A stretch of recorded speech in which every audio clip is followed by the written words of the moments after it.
নমস্কার বন্ধুরা, আজ চলে এসেছি বেলি ফুল গাছের যত্ন নিয়ে। কিভাবে যত্ন নেবেন যাতে সারা গ্রীষ্মকালীন থেকে বর্ষাকাল সমস্ত সময় আপনার গাছে এইভাবে ফুলে ভরে থাকবে।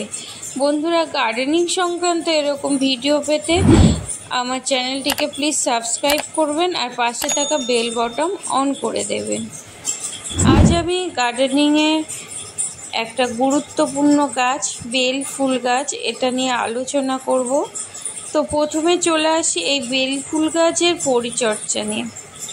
1 নম্বর, তো আপনারা বেল ফুল গাছের জন্য ওয়েল ড্রেন মিডিয়া তৈরি করবেন, যেখানে গাছের গোড়ায় জল বসবে না। আর এই ফুল গাছটি ফেব্রুয়ারি মাসেই পরিচর্যা করতে হয়। আমার একটু লেট হয়ে গেছিলো, আমি এটা মার্চ মাসে পরিচর্যা করেছি, তবে এর উপযুক্ত সময় ফেব্রুয়ারি মাস, তখনই রিপোর্টিং বা খাবার প্রয়োগ করতে হয়। তো বন্ধুরা, আমি এবছর এই গাছটি এখনও পর্যন্ত কোনো রিপোর্টিং করিনি, তবে আমি এর খাবার প্রয়োগ করেছিলাম মার্চ মাসের 20 থেকে 25 তারিখের মধ্যে।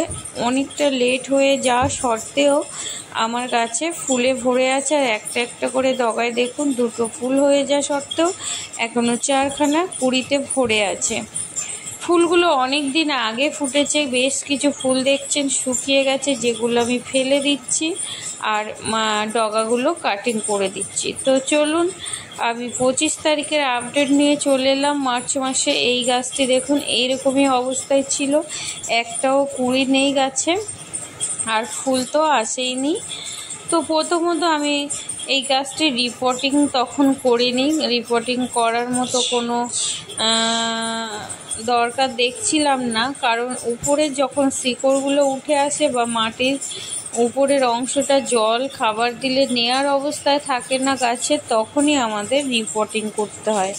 আমার এই গাছটি বেশ সুন্দর আছে, উপরের মাটিগুলো খোঁড়ানোর সময় কোনো শিকড় পেলাম না, তাই জন্য আমি রিপোর্টিং করিনি।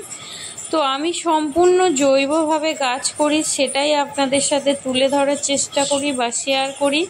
যারা আমার মতো গার্ডেনিং করতে চান একদম কম খরচে কম পরিচর্যায়, তো তারা আমার এই ভিডিওটা দেখবেন, উপকৃত পাবেন। তো আমি এখানে একদম ফেলে দেয়া ইউজ করা চায়ের পাতাগুলো ধুয়ে জড়ো করে রেখেছিলাম, সেগুলো বেশ কিছুটা পরিমাণে দিয়ে দিলাম, আর তার সাথে শুকনো ড্রাই কাউডাং বা গোবর শুকনো করে রেখেছিলাম একদম ঝুরো ঝুরো অবস্থায়, তো সেটাকে আমি দিয়ে দিলাম। টবের মাটি 2 থেকে 3 লেয়ার আমি এখানে গোবর আর চায়ের পাতার খাদে ভর্তি করে দিলাম। বন্ধুরা, কেমিক্যাল অনেকে ইউজ করেন, কিন্তু কেমিক্যাল দিলে তৎক্ষণাৎভাবে গাছ খুব ঝোপালো বা ফুলে ভরে যায়, কিন্তু পরবর্তী সময়ে গাছের অনেক ক্ষতি হয় বা ঝিমিয়ে পড়ে, গাছ মারাও যেতে পারে। কিন্তু আপনারা যদি এইভাবে জৈব খাবার প্রয়োগ করেন, গাছ অনেক দিন পর্যন্ত ফুল ফলে ভরিয়ে রাখবে। আর উপরে আমি শুকনো পেঁয়াজের খোসা দিয়ে মালচিং করে রেখেছিলাম। তো তার 10 থেকে 15 দিনের মধ্যে কুঁড়ি আর ফুলে গাছ ভরে গেছে, সেটা তো আপনারা দেখতেই পাচ্ছেন।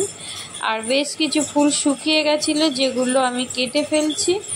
আর দেখুন, ফুল হয়ে যাওয়ার পরে আপনারা যদি এইভাবে কিছুটা নিচে থেকে কেটে দেন, আপনারা একটা পাতা নিচেও কাটতে পারেন। আবার এই ডালটা অনেকটা লম্বা ছিল বলে আমি একটু বেশি নিচে থেকে কাটলাম। একটা ডাল কাটার ফলে আপনারা সেখান থেকে আরও 3-4টে ডগ পাবেন, আর 3-4টে ডগ হওয়া মানে আরও অনেক অনেক ফুল হবে। আর এই ফুরানো ফুলগুলোকে একটু ফুলে দিতে হবে।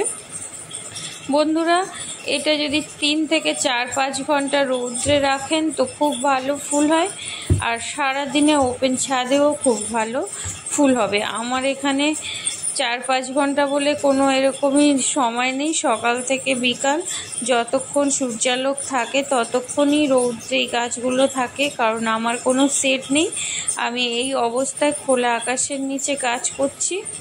এবার বন্ধুরা আসি কি খাবার দিয়েছিলাম এর পরে। আমি একদম জৈবভাবে সবজির খোসা পচা জল দিয়েছি। 2-3 দিন পরেই আমি সবজির খোসা পচা জল, কলার খোসা, পেঁয়াজের খোসা, লিকুইড তরল সার প্রয়োগ করেছি। আর সবসময় গরমের সময় খুবই পাতলাভাবে যে কোনো খাবার প্রয়োগ করবেন। এখন আমি যেটা দিচ্ছি একদম জৈব পটাশ। এটা আপনারা যে কেউ বাড়িতে বানিয়ে নিতে পারেন। পাতা বা কাঠ কয়লা পুড়িয়ে এই যে একটা রাখ বা ছাই তৈরি হবে, এটা কিন্তু খুব ভালো পটাশের কাজ করবে। এর মধ্যে 50% আপনারা পটাশ পাবেন, 3 থেকে 4% ফসফরাস পাবেন। এটা ফাঙ্গাস অ্যাটাক থেকে গাছকে রক্ষা করে। খুব ভালো ক্যালসিয়ামও আছে এটার মধ্যে। তো আপনারা এইভাবে 2 চামচ যদি রাখ বা ছাই পুড়িয়ে নিয়ে সেটাকে গাছের গোড়ায় এইভাবে জলে গুলে দেন, খুব তাড়াতাড়ি গাছের ফুলে ভরে উঠবে এইভাবে।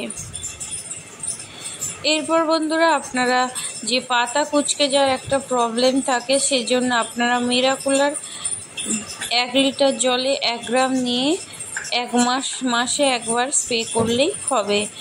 আর গরমের সময় রেগুলার আপনারা জল দেবেন, আর একবার পারলে পুরো শাওয়ার করিয়ে স্নান করিয়ে দেবেন। এতে গাছ ফুলে ভরে থাকবে। তো আজকের মতো এইটুকু। নমস্কার।